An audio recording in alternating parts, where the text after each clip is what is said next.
Didn't see you there. It's Marshy here, and I was just reading last week's edition of the AI versus Marshy newsletter, and it was a really good edition, which I'll walk you through in a moment. Just wanted to say I'm a bit short on time today because I'm off to Canberra later in the day and with some work with Sane and meet some people up there and talk about some of the great work that Sane's doing, in particular with the guided service program.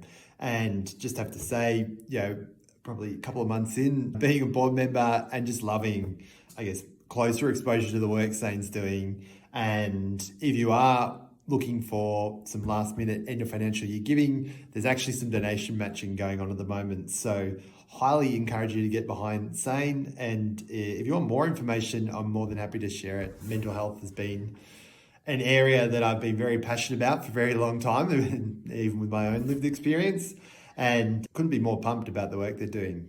Cool. So let's get on to the newsletter and what I was talking about earlier. I think the first article, and I'm just trialing this new format. I don't know if it's going to work very well. The first article is about Carl. Now, Carl started a YouTube channel only a few months ago, and it's called Internet of Bugs. And what I love about this guy's shtick is he's deadpan, he's a systems engineer, software developer, 35 years in the game or 30 years in the game, and basically just railing on AI hype. What is most interesting for me though is we sort of arrive at the same conclusions. Like one, I think big tech has a very vested interest in saying how amazing it is because they've got the most to gain from this.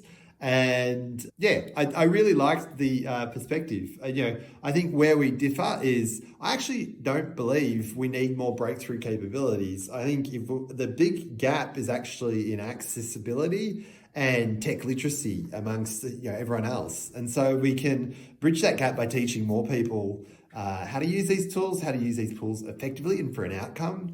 That's where the world wins. Anyway, the other really interesting part here is that Carl started his YouTube channel only a few months ago. It doesn't have crazy production values. 1.2 million views. I, follow YouTube for a very long time. I used to work for them. I used to spruik YouTube as a creative platform around Southeast Asia 10 years ago, or over 10 years ago. I got to launch YouTube in Southeast Asia and fly around as someone in my mid to late 20s. It was really fun. But those numbers are insane. Like ordinarily, you need a platform, you need to do this, you need to do that. But Carl is hit on a nerve here and you don't see those numbers very often. So that's very worth underscoring and highlighting. The next thing I wanted to share is Voice Panel. So Voice Panel, I sent a survey with Voice Panel to my readers earlier in the week. And what Voice Panel does is get voice survey feedback from your audience. And basically what I like about it is it's a combination of quant and qual in that you get more specificity and get some of the benefits you get from an interview, but in a more scaled way. And so I thought that's really cool. And I talk about that in my newsletter and why. But look at this. I got sort of all sorts of nice answers about the newsletter. And the reason why I sent it out, I want to test it. But the reason I wanted to send it out and basically get some feedback with the software was because the third thing I talk about in my newsletter, which I mentioned last week, the Lead Magnet Biz, I'm building this product with AI tools. Like it's something I'm building from scratch.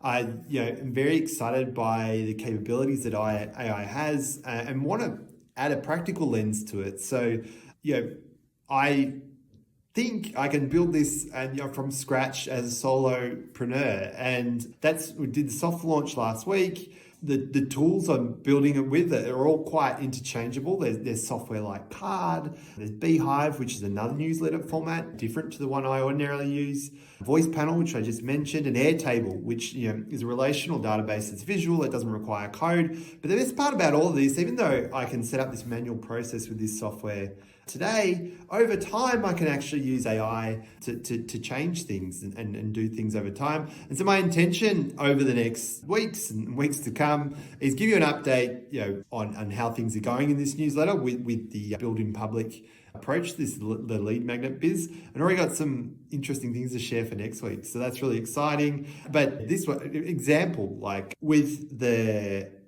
requests for help that come through the lead magnet biz, I've already built a GPT that's a concept creator. And so, I get the information, I feed it into the GPT. It's my private GPT. I've trained it on information I want to use around, what's best practice for lead magnet generation. And then it gives me answers, there they are there. Cool. So that's pretty cool. Yeah, I'm really excited by what this project can do.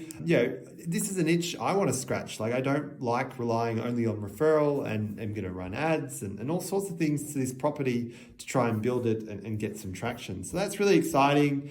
On the personal front, it has been hell on earth on the last, I had a diverticulitis flare up, families had gastro. I was in an all day workshop on Saturday in Gippsland. I was like a 12, 15-hour day. And then grandma, who was helping man the ship at home, is now sick because she was helping out family. It's like, oh goodness, this is a curly one. But feeling much better today, and excited to sort of share this newsletter with you. And if you're wondering, you can subscribe at newsletter.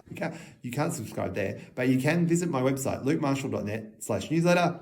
And that's where you can subscribe and get this email in your inbox every Thursday. Or you can just keep watching these videos. I love doing them. I'll keep doing them. And I hope you have a great week. Bye.